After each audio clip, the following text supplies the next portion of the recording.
semua para ilmu. Hai kawan-kawan. Jom belajar muzik bersama kami. Hari ini kita nak dengar bunyi.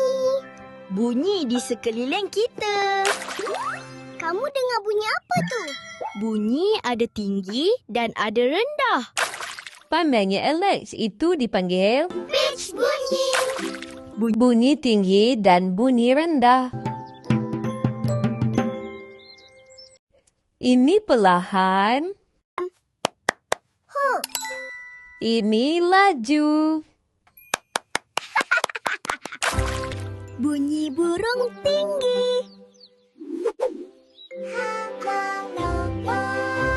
Tinggi dan rendah.